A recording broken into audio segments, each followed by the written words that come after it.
അയ്യോ വണക്കം. കേരളം മുഴുവൻ ഇപ്പോൾ പൊട്ടിത്തെറികൾ നടന്നുകൊണ്ടിരിക്കുകയാണ്. എവിടെയാണ് പൊട്ടിത്തെറികൾ നടക്കുന്നതെന്ന് നമ്മുടെ ജനങ്ങൾക്ക് കൃത്യമായിട്ടറിയാം. അത് CPM പാർട്ടി ഓഫീസുകളിലാണ് ഈ പൊട്ടിത്തെറികൾ നടന്നുകൊണ്ടിരിക്കുന്നത്. മുഖ്യമന്ത്രിയായിരുന്ന പിണറായി വിജയനെ പിടിച്ചിപ്പോൾ പ്രതിപക്ഷ നേതാവാക്കിയപ്പോൾ ആദ്യത്തെ പൊട്ടിത്തെറി.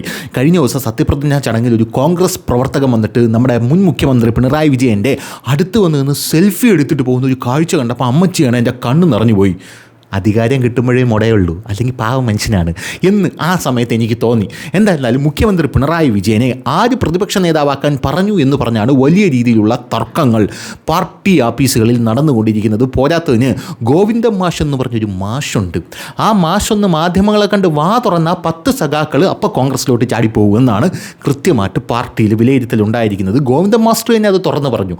അത് പറയാൻ ഗോവിന്ദൻ മാസ്റ്റർക്ക് ഒരു മടിയില്ല. എൻ്റെ വീട്ടിൽ നിന്ന് തന്നെ ഉണ്ടായിരുന്ന വിമർശനം, എൻ്റെ ശരീരഭാഷ ശരിയല്ല, ഇടയ്ക്കിടയ്ക്ക് കണ്ണാടി നോക്കണം എന്നൊക്കെയാണ് ഗോവിന്ദൻ മാഷിനോട് ഗോവിന്ദൻ മാഷിൻ്റെ വീട്ടിലെ ആൾക്കാർ പറഞ്ഞത് എന്ന് ഗോവിന്ദൻ മാഷ് തന്നെ തുറന്ന് സമ്മതിക്കുന്ന ഒരു സാഹചര്യം ഉണ്ടായി. അതിനിടയിൽ ചാടി വന്നൊരു വാർത്ത, നൈസായിട്ട് ചോർന്നു വന്നൊരു വാർത്ത കഴിഞ്ഞ ദിവസം മനോരമ പുറത്തു വിട്ടിട്ടുണ്ടായിരുന്നു. ആ മനോരമ പുറത്തുവിട്ട വാർത്ത. കഴിഞ്ഞ വർഷം ഇതേ സമയം നിങ്ങളൊന്ന് ആലോചിച്ച് നോക്കും. കഴിഞ്ഞ വർഷം ഇതേ സമയം തിരുവനന്തപുരം കോർപ്പറേഷൻ്റെ ഇലക്ഷൻ കഴിഞ്ഞ് നിൽക്കുന്ന സമയത്ത് മേയറായിട്ട് ആര്യ രാജേന്ദ്രൻ അധികാരമേൽക്കുന്നു. ഈ ആര്യ രാജേന്ദ്രൻ അന്ന് 21 വയസ്സാണ്.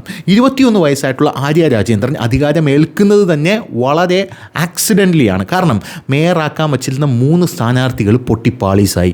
അങ്ങനെ പൊട്ടിപ്പാളീസായിരിക്കുന്ന സാഹചര്യത്തിൽ നേരെ കറക്കി കുത്തി വീണത് ആര്യ രാജേന്ദ്രനാണ്. നോക്കുമ്പോൾ 21 വയസ്സ് കയറ്റി അങ്ങ് അമരത്തിരുത്തി കഴിഞ്ഞാൽ എന്താണ്, പാർട്ടിക്ക് ഒരു നല്ല പേരാകും. കാരണം 21 വയസ്സിൽ ഈ മേയർ സ്ഥാനത്തേക്ക് എത്തുക എന്ന് പറഞ്ഞാൽ വലിയ സംഭവമാണല്ലോ. പാർട്ടിയിലെ ആ മുതിർന്ന നേതാക്കൾ പലരും പറഞ്ഞു പക്വത കുറവുണ്ട്, അങ്ങനെ ഒരു കുഴപ്പമില്ല, ഒന്നും സംഭവിക്കില്ല, പിറകിൽ ഞാനില്ലേ എന്ന് ശിവൻകുട്ടി എണ്ണം പറയുന്ന കാഴ്ച കാണാൻ സാധിച്ചു. പിന്നെ നമ്മുടെ കരികത്ത് നിന്ന് ആ സമയത്ത് തോറ്റ നമ്മുടെ കൗൺസിലറായിട്ടുള്ള മുൻ മേയർ അദ്ദേഹവും പറഞ്ഞു ഞാനുണ്ട്, പിറകിൽ നിന്ന് ഞാൻ ഭരിക്കും എന്ന് പറഞ്ഞുകൊണ്ടാണ് നമ്മുടെ ആര്യ രാജേന്ദ്രൻ. പിന്നെ നമ്മുടെ കടകംപള്ളി സുരേന്ദ്രൻ കടസു ഉണ്ടായിരുന്നു എന്നാണ് എൻ്റെ ഓർമ്മ. എന്തായാലും ഇവരെല്ലാം കൂടെ ആര്യ രാജേന്ദ്രനെ നൂലിൽ കെട്ടിയിറക്കി എട്ടും പൊട്ടും തിരിയാത്ത ഒരു പെൺകുട്ടിയെ പിടിച്ച് മേയറാക്കി തിരുവനന്തപുരം നഗരം കുളം തോണ്ടി.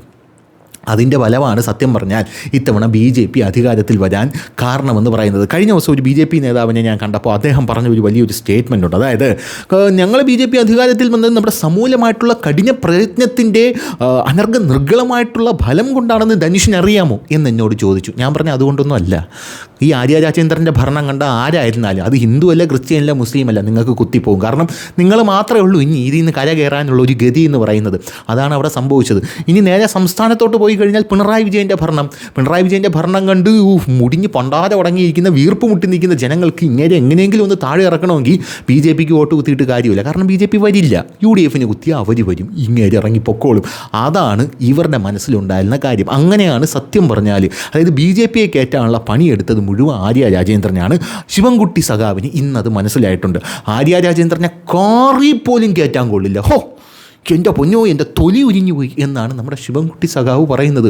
കാറിൽ ആര്യ രാജേന്ദ്രനെ കയറ്റിയപ്പം സ്ത്രീകൾ പോലും എന്നെ എതിർത്തു, നിങ്ങൾക്കറിയാമോ എന്നാണ് ശിവൻകുട്ടി സഖാവ് ചോദിച്ചത്. 1400 വോട്ട് ലീഡ് പ്രതീക്ഷിച്ചിരുന്ന സ്ഥലത്ത് കിട്ടിയത് 5 വോട്ട് എന്നാണ് ശിവൻകുട്ടി സഖാവ് പറഞ്ഞുകൊണ്ടിരിക്കുന്നത്. അത്രയ്ക്ക് ഐശ്വര്യമുള്ള, അപ്പോൾ മുഖത്തോട്ടൊന്ന് നോക്കി എന്തൊരു ചൈതന്യം എന്നൊരു മുഖമാണ് ആര്യ രാജേന്ദ്രൻ്റെ മുഖം എന്നും ശിവൻകുട്ടി സഖാവ് കൂട്ടിച്ചേർത്തു. മനോരമ കഴിഞ്ഞ ദിവസം നല്ല വെണ്ടയ്ക്കാശ്രയത്തിൽ അടിച്ചു വെച്ചിട്ടുണ്ടായിരുന്നു. തിരുവനന്തപുരം മുൻ മേയർ ആര്യ രാജേന്ദ്രനെതിരെ CPM ജില്ലാ കമ്മിറ്റിയിൽ കടുത്ത വിമർശനവുമായി മുതിർന്ന നേതാവും മുൻ വിദ്യാഭ്യാസ മന്ത്രിയുമായിട്ടുള്ള ശിവൻകുട്ടി. ഞാനൊരു കാര്യം പറയാം, ഈ ആര്യ രാജേന്ദ്രൻ പഠിക്കാൻ മിടിക്കുകയായിരുന്നു എന്ന് ചോദിച്ചു കഴിഞ്ഞാൽ അല്ല എന്നുള്ളതാണ് ഉത്തരം. ഇവരുടെ മാർക്ക് ലിസ്റ്റുകളും മൊട്ടയും വട്ടപൂജ്യങ്ങളും എല്ലാം നമ്മുടെ സോഷ്യൽ മീഡിയയിൽ ഇവരുടെ മാർക്ക് ലിസ്റ്റ് എടുത്ത് പുറത്തിടുന്ന ഒരു മനുഷ്യനുണ്ടായിരുന്നു, പേര് ഞാൻ ഇപ്പോൾ മറന്നുപോയി, അദ്ദേഹം പുറത്ത് കൊണ്ടുവന്നിട്ടുള്ളതാണ്. പോരാത്തതിന് ഇംഗ്ലീഷ് നേരെ ചൊവ്വേ സംസാരിക്കാൻ അറിഞ്ഞൂടെ. ഈ ഇംഗ്ലീഷിൽ നേരെ ചൊവ്വേ പ്രാവീണ്യമില്ലെങ്കിൽ നിങ്ങൾ അപ്പം കരുതിക്കൊള്ളാം വിദ്യാഭ്യാസം ഇല്ല.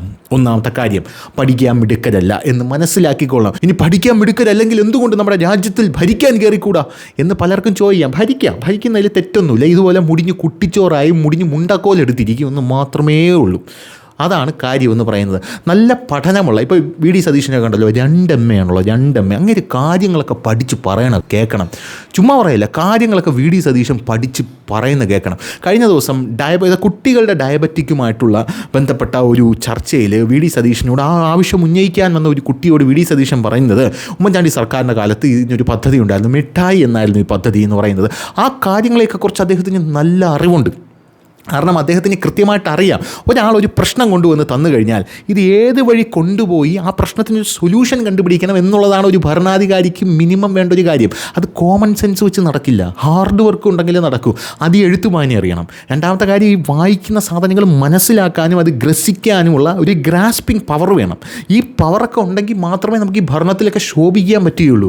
ഇല്ലെങ്കിൽ മുഖ്യമന്ത്രി പിണറായി വിജയനെ പോലെ ഒരു പാർട്ടി സെക്രട്ടറി ഭരണം നമുക്ക് കാഴ്ചവെക്കാൻ സാധിക്കും. ആരടാ അത് കടക്ക് പുറത്ത്, നിനക്കെന്താ ഇവിടെ കാര്യം, വീട്ടിൽ പോയി ചോദിച്ചാൽ മതി, ഇതൊക്കെ മാത്രമേ ഭരണത്തിൽ നടക്കുകയുള്ളൂ എന്നുള്ളത് മാത്രമാണ് കാര്യം എന്ന് പറയുന്നത്. അപ്പോൾ അതാണ് ഈ ആര്യ രാജേന്ദ്രൻ്റെ കാര്യത്തിൽ സംഭവിച്ചത്. അങ്ങനെ ആര്യ രാജേന്ദ്രനെ അവിടെ കൊണ്ടിറക്കി, യാതൊരുവിധ കഴിവുമില്ലാത്ത ആര്യ രാജേന്ദ്രനെ അവിടെ കൊണ്ടിറക്കി ആര്യ രാജേന്ദ്രൻ്റെ കരിയർ തന്നെയാണ് ഇവർ നശിപ്പിച്ചത്. അങ്ങനെ ആര്യ രാജേന്ദ്രൻ്റെ കരിയർ നശിപ്പിച്ച ശേഷം നമ്മുടെ ശിവൻകുട്ടി സഖാവ് പറയുകയാണ്, മേയർ എന്ന നിലയിൽ ആര്യയുടെ പ്രവർത്തനം തികഞ്ഞ അവമതിപ്പുണ്ടാക്കി. തിരഞ്ഞെടുപ്പ് സമയത്ത് ആര്യയെ തൻ്റെ കാറിൽ കയറ്റിയപ്പോൾ സ്ത്രീകൾ പോലും എതിർത്തെന്നും ജില്ലാ കമ്മിറ്റിയിൽ അദ്ദേഹം വെളിപ്പെടുത്തി. 1000 വോട്ട് ലീഡ് പ്രതീക്ഷിച്ചെടുത്ത് കിട്ടിയത് 5 വോട്ടെന്നും ശിവൻകുട്ടി തുറന്നു പറഞ്ഞു എന്നാണ് മനോരമ എഴുതി പിടിപ്പിച്ചിരിക്കുന്നത്.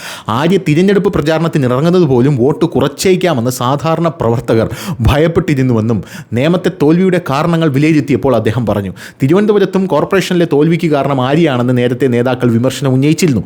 ഇതിനു പിന്നാലെയാണ് നിയമസഭാ തെരഞ്ഞെടുപ്പിലും ഇത് പ്രതിഫലിച്ചതായുള്ള ആരോപണം ഉയരുന്നത്.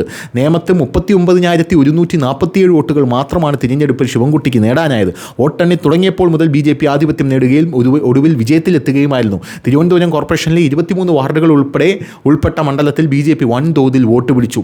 3800 വോട്ടിൻ്റെ ഭൂരിപക്ഷത്തിനായിരുന്നു രാജീവ് ചന്ദ്രശേഖർ ജയിച്ചത് എന്നുള്ളതാണ് കാര്യമെന്ന് പറയുന്നത്. അപ്പോൾ ആര്യ രാജേന്ദ്രൻ എന്ന് പറയുന്ന ഒരു വ്യക്തിയുടെ ഐശ്വര്യം കൊണ്ടാണ് ഞാൻ തോറ്റതെന്നും ഇനി ഈ നടയിലടിപ്പിക്കൽ എന്നുമാണ് ശിവൻകുട്ടി അണ്ണൻ പറഞ്ഞു വെച്ചിരിക്കുന്നതിൻ്റെ സംക്ഷിപ്ത രൂപം എന്ന് പറയുന്നത്. അപ്പോൾ ശരി.